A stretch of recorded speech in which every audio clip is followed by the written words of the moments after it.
What's up, everybody? Trenton here with SoundlinkTV here at the Foundry with Christian from Anberlin.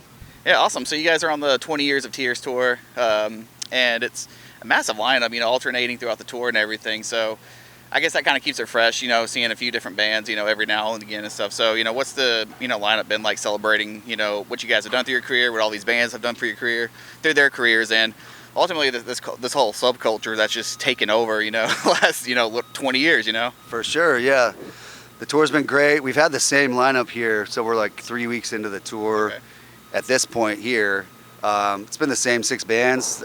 I can't tell you who's switching off where. It's like it's like a lot of those little little puzzle pieces coming in here and there, but it's been amazing so far. And like you said, there's been like a crazy resurgence of interest in the whole emo, second wave of emo, if you will, of when these bands all formed in like early 2000s. So it's been phenomenal, and it's just cool to see older fans that have probably been listening to us for 20 years and then them bringing out their kids, or seeing younger kids that are now finding this genre of music now. So yeah, it's been wonderful. Does that kind of make you feel like one of those older rock stars back in the day when someone brings up their kid? This is my 15-year-old son or 15-year-old daughter, and they love you guys, and they're listening to you guys and Emery and all that stuff. And because like when we were kids, that was like the big bands, like Metallica or whatever. So what is that like being that guy now, where like someone's bringing their like 15-year-old high school kid who loves your band and all that?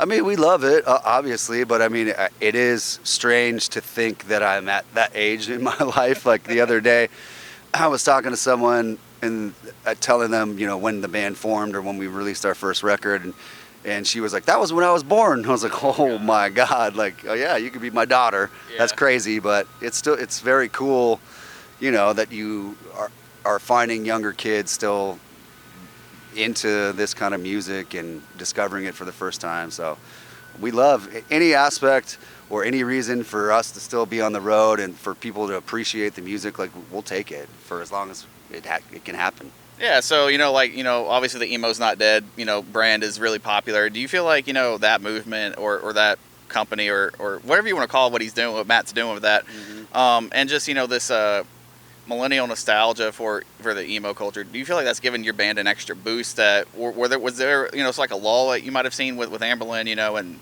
maybe shows kind of like not doing as well, now there's like this resurgence of interest? With Anberlin, it's different because we broke up for 5 years in 2014. We reformed in 2019, and then COVID hit 2020. So everyone was just kind of on their butts there for a few years. And post-COVID, Anberlin hasn't really been able to do a lot of touring until just now. So, I can't speak to what our business was and wasn't doing because we weren't really doing any business. But the past couple of years post-COVID, I started watching our peers doing shows, bigger shows than they'd ever done. And I was like, guys, there's like something going on right now. This is crazy. I'm watching everyone thriving, and we just couldn't like put together anything. It was just more commitment stuff. We're all old men and we have families and other jobs and kids and all that kind of stuff. So I was like, yo, something's happening right now. Like, we need to be able to like capitalize on that. So yeah, and speaking of shows, you guys now have Matty Mullins singing for you guys. And at first, it was, maybe still is, that he was, taking over Steven's duties as the touring guy, but then you guys released a new song and he's the featured vocalist. Is that sort of like a permanent thing going forward? Or is that just sort of like a little tease, for people being like, putting him on a song, since he's, fronting the band, for the tours and stuff? I think, we're writing the script as we go. So there were things basically in theory, we just knew Steven couldn't tour. Matty said he wanted a tour, and then we've just been trying to put those things together. And then when we started tracking new songs, I think it's just the way it worked out.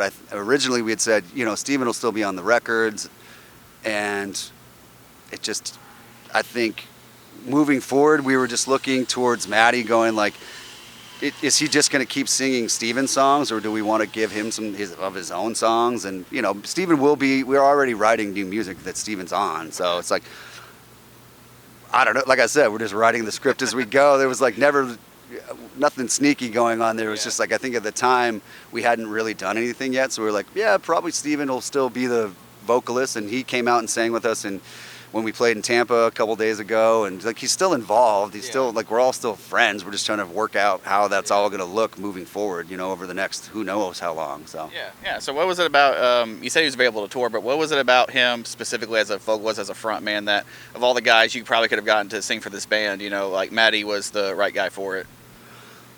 You know, this was all set in motion by Steven. So Steven was the, you know, the past couple of years we hadn't really been able to tour a lot. Like things would come across our desk, if you will, and Steven was like, yeah, I just can't do that.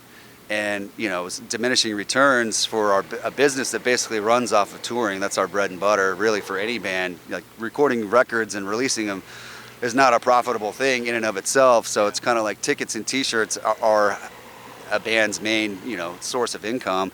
And so Steven called me one day and was like, hey, I know I've kind of been holding us back. Would you guys consider touring with another singer? He said, I didn't want to just come with a problem. I wanted to come with a solution. So he's like, I spoke with a few different peers of ours, friends of ours in other bands. And he was like, Matty Mullins really wants to do it and he's available. And I think my initial reaction and all of our initial reaction was like, oh man, I don't know how that's going to work. And oh, are we going to break up again? And, you know, then we sat on it and thought about it for a long time and had a lot of conversations with Matty, conversations with Steven, conversations with the rest of the four of us. And, you know, Matty has a unique relationship with Anberlin that he shared with me. It was like we were his favorite band. Like we were a huge inspiration for him even becoming a musician. You know, he'd sent us a picture of him in like it's a 10th grade photo and it's him with like swoopy hair and wearing an Anberlin shirt. So I was like, there's a really cool story here of, you know, because we could get someone else that might just be like, yeah, I'll do it. But like with Matty, it was like, it was a dream of his, you know, he's told us like, I've always dreamed of playing with you guys. And so this was just a really beautiful kind of thing. Like it's all kind of worked out in this strange way that like in a very unique way. Like I said, there's no animosity in the band. Everyone's still getting along. There's like, no, it's just a really fun, positive thing. So I think that's where we landed, was just like, he really wants to do it. There's a really cool story here. He's a super talented dude. And you know, it made a lot of sense for us. Yeah. So you said you're writing the script as you go. You guys released an EP last year. It's a little bit, you know, on the harder side, you know, kind of had like, you know, I don't want to, you know, refer to the old stuff, but kind of like feel good drag, you know, stuff like that harder stuff. So is that more of a style you guys are, especially, you know, if you guys are writing some stuff with Matty along the way as well, is that something you guys are maybe pushing more towards, is maybe a harder side in some areas? We just kind of let the songs that we're writing determine the sound, you know what I mean? So we have slowly tuned lower and lower, you know, over the years. And, you know, the first two EPs we did start writing some pretty heavy, low-tuned songs that Steven sung on. But they were also just like your tried and true. Anberlin's an enigma, and like I think we just cover a lot of ground, and we had that ability because Steven's such a unique voice. So we can do the heavy, we can do electronic stuff, we can do acoustic stuff, and like, you know, his voice kind of tied everything together. So I can't say there's like one Anberlin sound from 9 records, you know, if you will. So I can't say it's going to go one way or another. We are about to release another single with Matty that is very heavy. We came out with Walk Alone with Matty because we felt like that felt like what a song you might hear on Blueprints for the Black Market, right? Which we hadn't done like a poppy, fun song in a long time. We were like a very serious band, so we thought it would be a cool introduction to our fan base. Like, here's kind of your throwback Anberlin sound, mixed with the new Anberlin sound, because we're still tuned down pretty low, mixed with a new vocalist, and like it's just a great song. So the next song is actually very heavy, and it does lend itself to Matty. He does have the ability to do things that Steven can't do, or just does it differently, you know. So, but even moving forward, like I can't say there's one. I can't paint it with one brush, you know. Yeah. So after this tour, you know, this is a pretty long tour, big tour, but at the end of the year, what do you guys, you know, you mentioned working on new stuff. What does the end of the 2024 look like for you guys? This tour, this is the most touring we've done since 2014. So when we reformed in 2019, we went to Australia for like about 2 weeks. We did 5 weeks in the States, and that was all we did, you know. And then even post-COVID, last year I think we played 9 shows, maybe 11 shows. I can't remember, but 3 months of touring is like unheard of it for a bunch of old guys with families. So we're doing this until September. We're doing When We Were Young, the giant emo festival in Las Vegas, which we had done 2 years ago. It was amazing. And then we're kind of just trying to look forward to 2025. That's the 20-year anniversary of Never Take Friendship Personal. So a lot of things in motion for that. You know, a lot of coordinating with Maddie, because obviously he's in another band. You know, and they're super busy. He literally was on tour with them all year. Then had a short break, went to Alaska to play a show with them, then flew from Alaska to Florida to rehearse with us, and then flew home to Nashville, and then flew out to start this tour. He does this tour, then when this tour ends, he goes back out on tour with Memphis until like whenever. Like, he's actually they're canceling a show, or not canceling, they couldn't play a show because he's coming out and doing When We Were Young with us.